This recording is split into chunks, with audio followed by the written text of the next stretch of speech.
Good morning friends. 100 शब्द प्रति minute की गति से संपादकीय डिक्टेशन शुरू होगी 3 सेकंड बाद। स्टार्ट।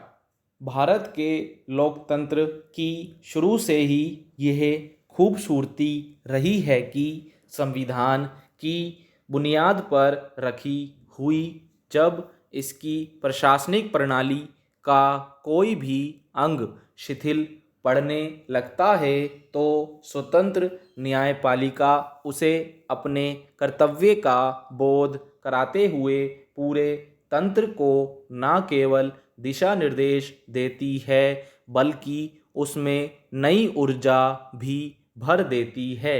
यह ऊर्जा समूची शासन व्यवस्था को पुनः पटरी पर लाने के लिए इस प्रकार भरी जाती है कि पूरी अलसाई व्यवस्था फिर से सावधान होकर अपने दायित्व का निर्वाह करने लगे।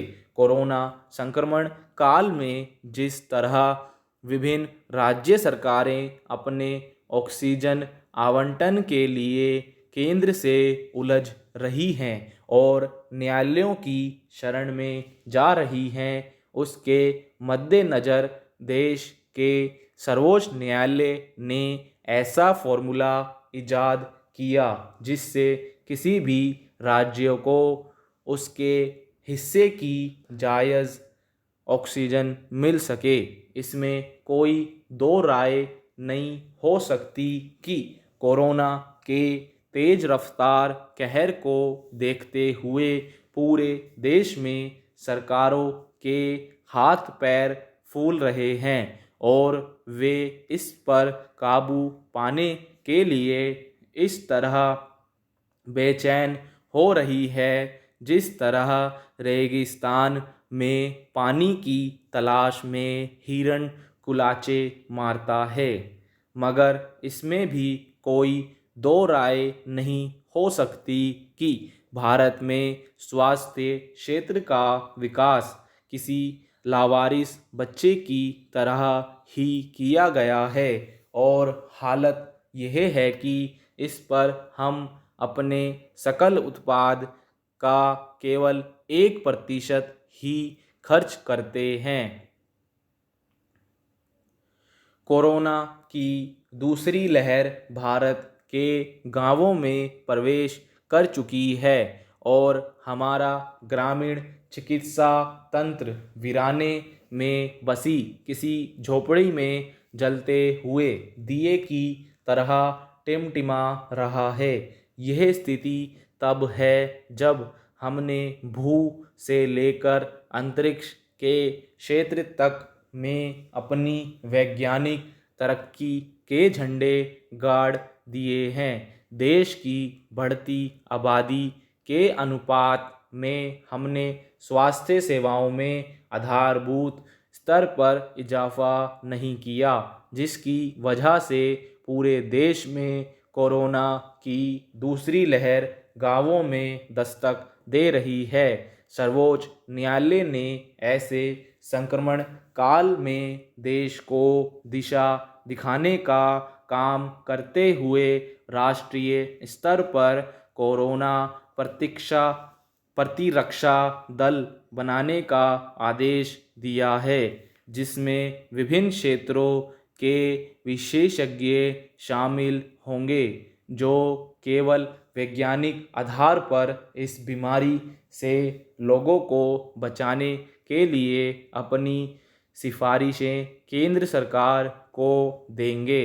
इस दल में देश के जाने माने चिकित्सा प्रबंधक शामिल होंगे। ये दल ही अब तय करेगा कि विभिन्न राज्यों में ऑक्सीजन का आवंटन उनकी ज़रूरत के मुताबिक किया जाए तथा आवश्यक दवाओं की भी किसी राज्य में कमी ना हो। यह कार्य पूरी पारदर्शिता के साथ इस प्रकार होना चाहिए कि कोई भी राज्य ऑक्सीजन की कमी को लोगों की मृत्यु की वजह न बता सके। अगर हम गौर से देखें तो आज भारत की हालत यह हो गई है कि शमशानों में शवों के अंतिम संस्कार के लिए परिजनों की कतारें लगी हुई हैं।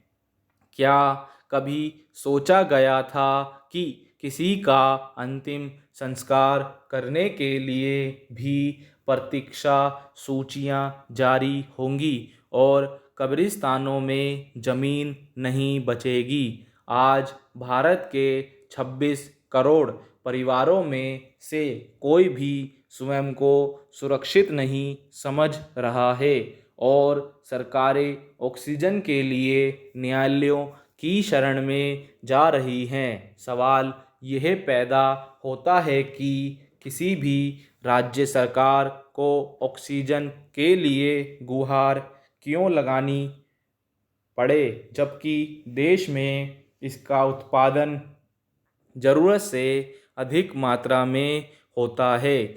हमने पिछली सदी का महामारी कानून तो लागू कर दिया मगर इसकी विभीषिका से अनजान रहे।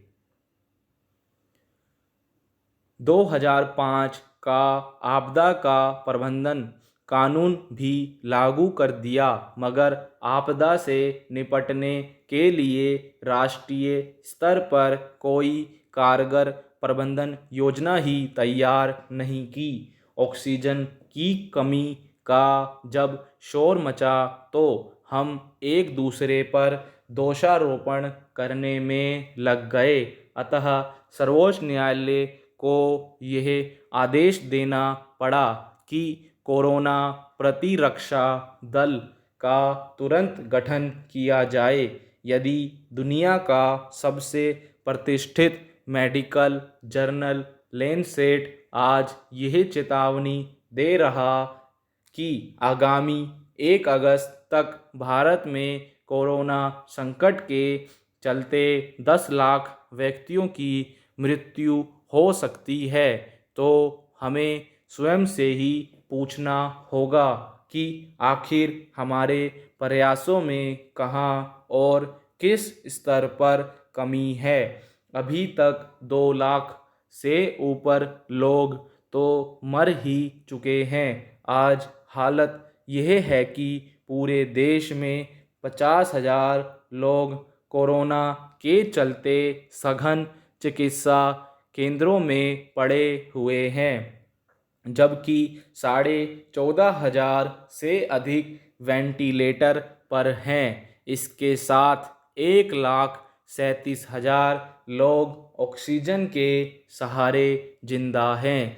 यह सब कोरोना की दूसरी लहर का प्रकोप है, जबकि पिछली पहली लहर के दौरान जब संक्रमण अपने पूरे आक्रमण पर था तो पूरे देश में सितंबर महीने में केवल 23,000 लोग ही सघन चिकित्सा केंद्र में थे और 4,000 के लगभग वेंटिलेटर पर और 40,000 ऑक्सीजन के सहारे सांस ले रहे थे।